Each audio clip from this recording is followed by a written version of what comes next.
दोस्तों अपनी सीरीज चल रही है मचान पर 49 दिन। अभी मैं अपने रिजॉर्ट पे हूँ, जंगली रिजॉर्ट पे। और ये पीछे जो आप देख रहे हैं ये मचान बनवा रहा हूँ मैं। अभी कंप्लीट नहीं हुआ, लेकिन अगला एपिसोड शायद इसके ऊपर बैठ के ही करूँगा। तो दोस्तों 13 चैप्टर हमारे कंप्लीट हो गए थे, 14th आज होगा। पिछले एपिसोड में आपने देखा था कि ये लोग जब लाल ढंग से आगे जा रहे थे तो एक नाले में से चल रहे थे, हाथियों का एक ग्रुप आ गया था।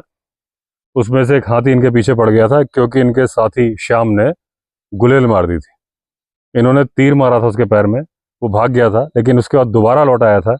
ये गुफा में छुपे थे, लेकिन हाथी का ध्यान डाइवर्ट हो गया क्योंकि खच्चरों पे कुछ राशन पानी जा रहा था। वो उस तरफ चला गया, खच्चर भी अपना माल गिरा के चले गए और वो आराम से राशन पानी खा रहा था। ये लोग आगे बढ़ गए थे। अब श्रीनिधि बोलते हैं कि जब तक हाथी के साथ दौड़ भाग में लगे थे तब तक सर्दी की तरफ ध्यान ही नहीं गया था। अब जब ये आगे बढ़े तो इनको सर्दी लगने लगी थी, और जिस नदी पे चल रहे थे उस पर रेत ही रेत थी। अच्छा दोस्तों, मैं वीडियो शूट कर रहा हूँ उसके पहले बता दूं, ये जो पीछे आप एरिया देख रहे हैं ये लेपर्ड का फेवरेट एरिया है। अगर आप मेरे पुराने वीडियो देखते होंगे तो मेरे रिजॉर्ट में लेपर्ड आता रहता है, सीसीटीवी में रिकॉर्ड होता है। एक वीडियो मैंने बनाया, उसमें सीसीटीवी की फुटेज लगाई हुई है। तो यहीं से उतर के आया था लेपर्ड, यहाँ से उतर के ऐसे गया था, आगे वाले कैमरे में रिकॉर्ड हुआ था। तब वो कड़कनाथ मुर्गे चुराने गया था। आपको अगर पीछे दिखे तो मुझे बताना। इस टाइम पे जंगल में शाम के 5 बजे हैं। अगर पिछले वीडियो आप रेगुलरली देख रहे हो तो सामने ही लेपर्ड था कल परसों, पीछे से बार्किंग डियर की आवाज़। इसीलिए मैंने ये वीडियो बनाने का शाम का टाइम चुना कि थोड़ा बर्ड्स की आवाज़ भी आती रहेगी आपको। अब नदी में जहाँ चल रहे हैं वहाँ कोई रास्ता तो है नहीं, लेकिन पगडंडी बनी हुई है। पगडंडी मतलब ट्रेल, जिसमें कि खच्चर भी चलते हैं। जब सामान लेके जाते हैं तो एक रास्ता सा बन जाता है। तो कभी वो रास्ता नदी में जाता है, कभी वो जंगल में घुस जाता है, फिर कभी नदी में जाता है। तो जब तक नदी में चलता है ये थोड़ा सा कंफर्टेबल होते हैं, क्योंकि नदी में हाथी नहीं मिल सकते, क्योंकि उतरेंगे तो नदी का जो किनारा था ऊंचा था। कल वाला जो मेरे वीडियो था उसमें मैंने एक आपको रेवाइन जो पहाड़ी नाला होता है वो दिखाया था, तो उस तरह का था। लेकिन जब वो रास्ता घुस जाता था जंगल के अंदर, तब इनको टेंशन लग जाता था, क्योंकि वहाँ जगह जगह हाथियों ने कभी पेड़ तोड़े हुए हैं, कभी उनकी पोटी पड़ी हुई है, कभी कहीं कोई निशान है। तो इनको तब लगता था भाई थोड़ा अलर्ट रहना है। एक आध जगह इनको टाइगर के पगमार्क भी मिले, और इनको कोई आश्चर्य नहीं हुआ क्योंकि जंगल इतना घना था, खूब सारे हिरण थे, शेल्टर था, पानी था, टाइगर क्यों नहीं होगा। और जो इनको पगमार्क मिले थे वो इतने ताज़े थे कि लग रहा था कि अभी थोड़ी देर पहले ही टाइगर निकल के गया है। अब ये चलते जा रहे हैं, करीब 12 बज गए, सूरज निकल आया, इनके कपड़े सूख गए थे। लेकिन बोल रहे हैं कि कपड़े सूरज की वजह से नहीं सूखे थे, पहले ही सूख गए थे। आज सूरज उगने से इनको थोड़ा कंफर्ट फील हो रहा था, थोड़ा सा एटमॉस्फेयर प्लेजेंट हो गया था। नदी बार बार घूम घूम के जा रही है और कभी कभी एकदम से बड़ी बड़ी चट्टानें सामने आ जाती हैं। लेकिन जो खच्चरों ने रास्ता बनाया है वो तो कहीं से भी रास्ता उनको तो जाना ही है। तो जब चट्टान आ जाती है तो ऊपर चढ़ जाते हैं, तो उस रूट को ये फॉलो कर रहे थे। अब क्योंकि धूप तेज हो गई थी, गर्मी लगने लगी थी, इनको लगा, अब समझ में आया कि भाई पतझड़ यहाँ जल्दी क्यों होता है, क्योंकि धूप इतनी तेज हो रही है। बोले मुक्ता के आश्रम में थे, वहाँ ऐसी धूप नहीं लगती थी, वहाँ बहुत सारे तालाब थे और ऐसा लगता था किसी ड्रीम लैंड में है। अब इनको भूख लग गई थी, लंच टाइम हो गया था, तो एक नदी की एक जगह पे रुक गए जहाँ कमर कमर तक का पानी था, एकदम साफ सुथरा पानी था, आराम से नहाए। अब जैसे ही टिफिन वगैरह जो इनका पैक था खोल के बैठे, तभी 4-5 कौवे आके काँव काँव करने लगे, जैसे बोल रहे हो भैया तुमने हमें तो भोजन दिया नहीं, तुम कैसे खाना खा रहे हो। इन्होंने शिशिर से पूछा कि तुम्हें पता है कौवे कहाँ से आए। तो शिशिर ने बोला यहीं जंगल में रहते होंगे, कहीं से आ गए होंगे। तो ये बोले, श्रीनिधि बोले नहीं, ये लाल ढांग से ही हमारे पीछे आए। तो शिशिर ने बोला लाल ढांग तो करीब 6 मील पीछे होगा, वहां से कैसे आ सकते हैं। ये श्रीनिधि बोले मैं लाल ढांग से ही नोटिस कर रहा हूँ कि ये कौवे हमारे साथ साथ ही चल रहे हैं, इन्होंने हमारे बर्तन देख लिए। और बोले जब हाथियों पे हमारा ध्यान चला गया तब मेरा ध्यान इनसे हट गया था, लेकिन मैं अक्सर नोटिस कर रहा था कि कौवे आ रहे हैं, ये 5 कौवे हैं और हमारे साथ साथ ही उड़ उड़ के चल रहे हैं। और बीच बीच में गायब हो जाते होंगे, हम नहीं मिलते होंगे, लेकिन पक्षी बड़े हठी होते हैं, बहुत जिद्दी होते हैं। ऐसा नहीं कि जो उन्होंने ठान लिया वो करें ना। तो इनको फिर हम मिल गए और ये आके बैठ गए। तो शिशिर ने बोला यार इतने थोड़े से भोजन के लिए इतनी दूर आना बड़ा आश्चर्य लगता है। तो श्रीनिधि ने कहा कि तुम्हारे पापा ने तुम्हारे लिए बहुत सारा बैंक बैलेंस छोड़ा है, तुम्हारे पास बहुत पैसा है, इसलिए भोजन तुम्हारे लिए एक थोड़ी सी बात हो सकती है। इनके लिए जीवन मरण का प्रश्न होता है, क्योंकि भोजन के लिए ही पूरी ज़िंदगी ये उड़ उड़ के अपना घोंसला छोड़ के जाते हैं। अगर भोजन इनके पास होता तो ये अपना घोंसला छोड़ते ही नहीं। ये सोच के शिशिर का मन हुआ कि वो अपना और खाना दे दे, तो और पराठा देने वाला था। तो उन्होंने कहा कि तुम और दे दो, एक पराठा और भी दे दो, लेकिन यह ध्यान रखो कि ऐसा करते वक्त हमारा मनोरंजन भी होना चाहिए, मतलब हवा में उछालो या कैच करेंगे इस तरह से दो। अब ये हवा में उछालते थे, हवा में ही कौवे कैच कर लेते थे, ऐसा करके सारे लोग उछालते रहे, इनको मज़ा आता रहा। हुआ ये कि इन्होंने अपना भी कुछ खाना ज़रूरत से ज़्यादा दे दिया, तो कौवों का पेट ज़्यादा भर गया, इनका पेट थोड़ा सा खाली रह गया। तो अब शेषन ने कहा, आप देखते हैं यहाँ से खाना खा के जब हम चलेंगे तो ये हमारे पीछे जाते हैं कि लाल ढांग जाते हैं। तो श्रीनिधि ने कहा कि अब ये कहीं नहीं जाएंगे, अभी इनका पेट भर गया है, भरे पेट में पक्षी उड़ान नहीं भरते, तो ये यहीं पे आराम करेंगे 1 घंटा। अगर तुमको देखना है तो तुम यहीं 1 घंटा इंतजार करो, पहले अपने बर्तन साफ करो। इनके सामने क्लियरली जब तुम बर्तन साफ कर दोगे, इनको मालूम चल जाएगा कि हमारे पास अब भोजन नहीं है, फिर देखना है कि ये हमारे पीछे आते हैं कि नहीं आते। अब जैसे इन्होंने बर्तन साफ किए, कौवे वहां से उड़ गए, उनको पता चल गया इन तेलों में तेल नहीं है। अब ये लोग आपस में बैठ के बातें कर रहे थे, तभी वो 5 कौवे नदी किनारे लेटे हुए थे, बातें भी कर रहे थे। तभी देखा तो 5 कौवे उड़ के जा रहे हैं, मतलब वो अब लाल ढांग वापस जा रहे थे। अब ये 1 मील आगे चले तो उनको खच्चर वाले मिल गए जो इनका सामान लेके गए थे। वो लौट रहे थे, बोले साहब हमने आपका सामान अच्छे से पहुंचा दिया, और बारिश हुई थी लेकिन आटा चीनी वगैरह कुछ भी गीला नहीं होने दिया हमने। तो उन्होंने बोला ठीक है, थैंक यू, आप जाके जो हमारा गाड़ी वाहन है उसको हमारी लोकेशन अच्छी तरीके से समझा देना, जिस मैदान में हमारा सामान रखा है। मैदान मैदान को बोलते हैं पहाड़ी भाषा में। अब ये नदी के किनारे चलते जा रहे हैं, रवासा नदी की धारा गहरी होती जा रही है, आसपास में ऊंचे ऊंचे पेड़ हैं, उसमें अलग अलग तरह के पक्षियों के घोंसले बने हुए हैं। अब नदी ने एक मोड़ लिया, आगे गए तो देखा तो एक झोपड़ी सी बनी है। जब उसके अंदर जाके देखा तो पता चला वो घर्राट है। घर्राट यानी पंचक्की, जैसे हमारे जंगली रिजॉर्ट के पास में 1.5 किलोमीटर दूर भी पंचक्की लगी हुई है, जिसमें जो टरबाइन घूमता है वो इलेक्ट्रिकल फोर्स से नहीं घूमता, पानी से घूमता है। ऐसे वो है, लकड़ी लगी होती है जिसमें पानी टक्कर मारता है, वो घूमता है और उसके थ्रू टरबाइन घूमता है। आटा थोड़ा देर में पिसता है गेहूं से, जो बिजली से, लेकिन टेस्टी ज़्यादा होता है, क्योंकि बिजली वाले में थोड़ा सा जल टाइप का जाता है, जल जाता है, उसको जो प्रेशर ज़्यादा होता है, इसमें धीमे धीमे पिसता है, तो आटे की सौंधी सौंधी खुशबू रहती है इसमें। अगर आप हमारे जंगली रिजॉर्ट आएंगे तो आप देख सकते हैं चलती हुई पंचक्की, पास में ही है, मेरे कुछ वीडियो में भी दिखाई है मैंने। तो जब उसके अंदर गए तो उनको बैठा हुआ एक आदमी दिखा, तो बोले पहली बार जब से लाल ढंग से चले थे इनको आदमी पहली बार देखने को मिला, हालांकि वो खच्चर वाला इनको मिला था। अब इन्होंने सोचा उस आदमी से कुछ बातें की जाए, लेकिन वो इनको देख के घबरा सा गया और उसने कुछ बातें नहीं करी। फिर ये पंचक्की को देखने लगे कैसे कैसे वो टरबाइन घूमता है, कैसे गेहूं से आटा बनता है। तो बोले घर्राट ये बहुत अच्छे होते हैं जो पंचक्की होती है, ये जंगल में बिना बिजली के गेहूं भी पीस देते हैं, और दूसरी बात रात को शेल्टर भी बन जाता है। अगर कोई जा रहा है तो जिस झोपड़ी के अंदर वो घर्राट लगा होता है पंचक्की, उसमें कोई अपनी रात भी गुजार सकता है। अब उसके थोड़ा आगे चले, इनको छोटा सा गांव दिखा जिसमें 8-10 घर थे। वहाँ रवासा नदी की धारा और गहरी हो गई थी, वहाँ कुछ लेडीज पानी में नहा रही थी, और इनको देख के देखने लगी कि ये कौन लोग हैं, अचानक से कहाँ से आ गए हैं। अब इस गांव को देख के सोचने लगे कि जंगल के अंदर गांव है, पता नहीं कैसे लोग आते होंगे, कैसे बारिश में गुजारा चलता होगा, क्योंकि रास्ते कट जाते होंगे, रवासा नदी को क्रॉस नहीं कर सकते होंगे। इन्होंने मांगा तो दूध मिल गया, लेकिन दूध का टेस्ट इनको पसंद नहीं आया।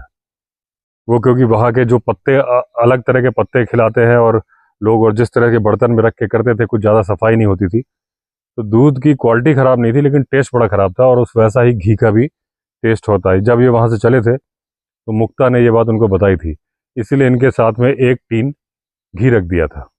अब ये थोड़ी देर रुकने के बाद आगे बढ़ गए और 5 बजते बजते उस मैदान में पहुंच गए जहाँ पे इनको कैंपिंग या मचान पे रहना था। अब जो मैदान है काफ़ी लंबा चौड़ा मैदान था, करीब 1 मील लंबा मैदान था। गढ़वाल में बताते हैं इतना बड़ा मैदान या मैदान कहीं नहीं था, इसीलिए इसका नाम ही पड़ गया था मैदान। और जो मैप वगैरह थे सर्वे डिपार्टमेंट के, उन्होंने भी इस जगह को मैदान ही लिखा था।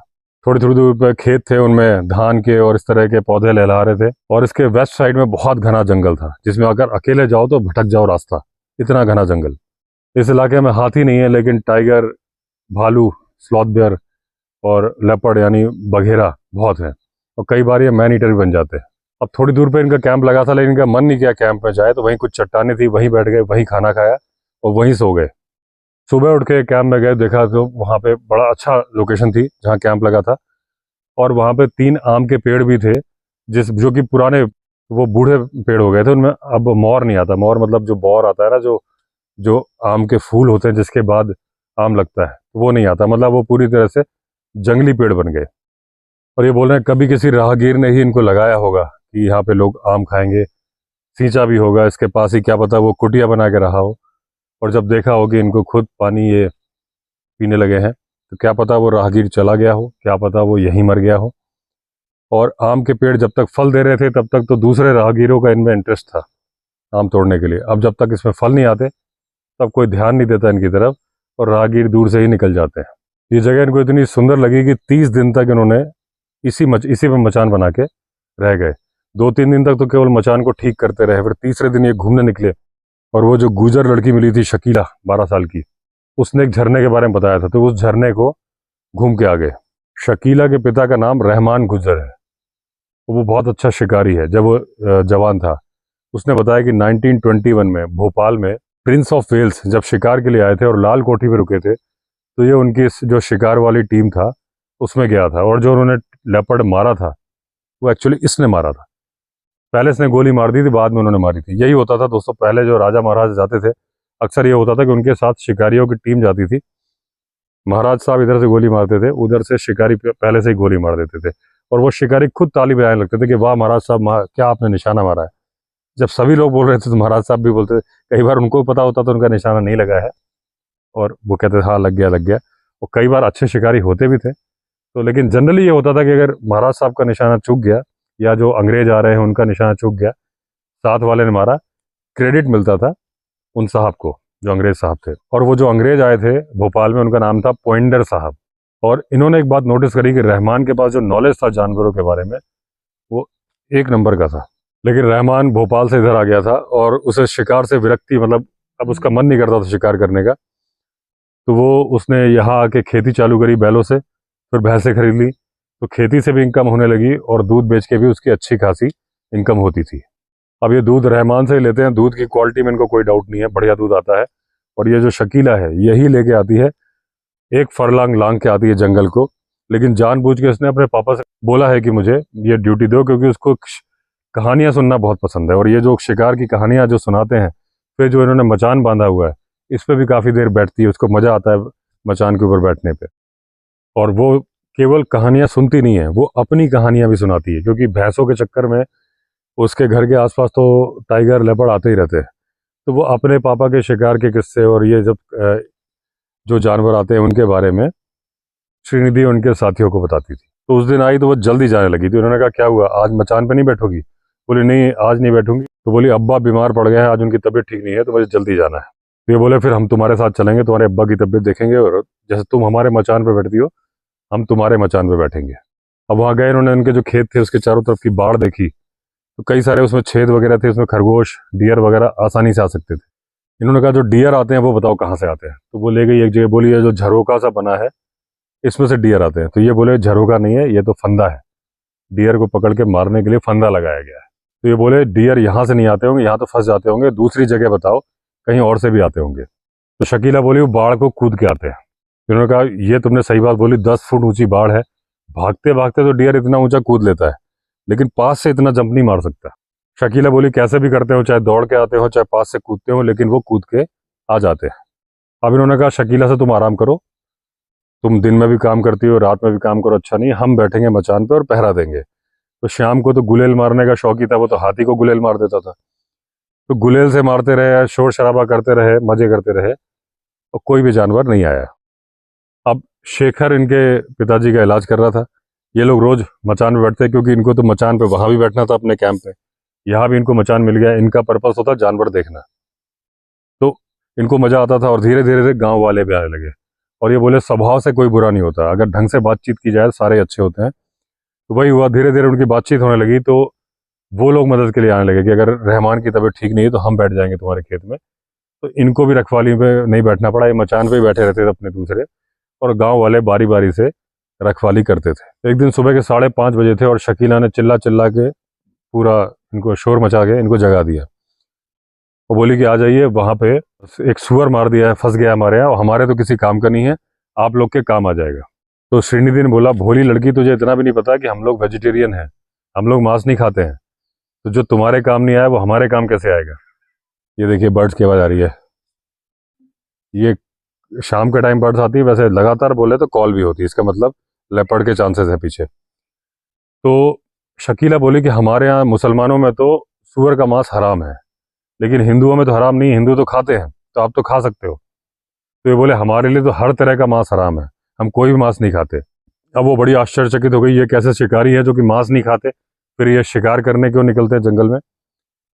फिर वो बोली कि मैं तो इतनी दूर भाग के इसलिए आई थी। ये बोले हम तुम्हारे साथ चलेंगे, सूअर को देखेंगे तो देखें कितना बड़ा है। अब जब ये पहुंचे वहां पे देखा तो 4 लोग लठ लेके खड़े हैं और बोले साहब बहुत बड़ा सूअर है, पास मत जाना, क्योंकि अभी इसमें प्राण बाकी है, कहीं ऐसा ना हो कि अटैक कर दे। तो ये बोले तुम लोगों ने तो पास जाके ही लठ मारे होंगे, तो हमें भी देख लेने दो। तो आदमी बोले सर सुबह देख लेना, अभी क्या जल्दी है।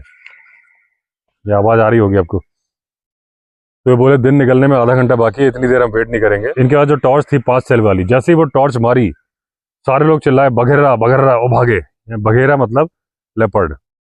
तो ये भी हंसने लगे कि जो जिसको जिन्होंने इन लोगों ने जिसको लाठी मार मार के मारा है, जिंदा था तब तो नहीं डरे, क्योंकि सुअर समझ रहे थे। जैसे ही पता चला लेपर्ड है तो अब मरे हुए से भी डर रहे हैं। इन्होंने कहा ये कैसे आ गया लेपर्ड, तो बोले कुछ डियर जो है बाढ़ कूद के आए थे, हिरण, उसके पीछे पीछे ही आ गया। अब इन्होंने जब उसको नापा, दिन में बहुत सारे लोग देखने के लिए भी आ गए आसपास के गाँव के, नापा तो उसकी लेंथ आई 6 फीट 10 इंचेज।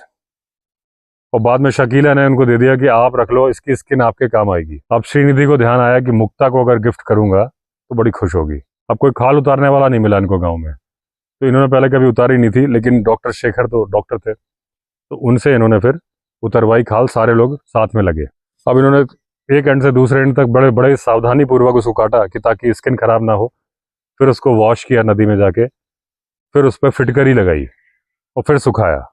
अब जब स्किन सब पूरी तरह से प्रिपेयर हो गई तो इन्होंने संभाल के रख लिया। तो दोस्तों 14th और 15th पार्ट कंप्लीट हो गए, अब कल होगा 16th पार्ट, और उम्मीद तो करता हूँ कि 16th पार्ट मैं इस मचान पर बैठ के ही सुनाऊंगा आपको। तो चलिए दोस्तों, अगर आपने चैनल सब्सक्राइब नहीं किया है तो चैनल सब्सक्राइब कर लीजिए। फिर मिलते हैं अगले वीडियो में, तब तक के लिए all the best. Vande Mataram.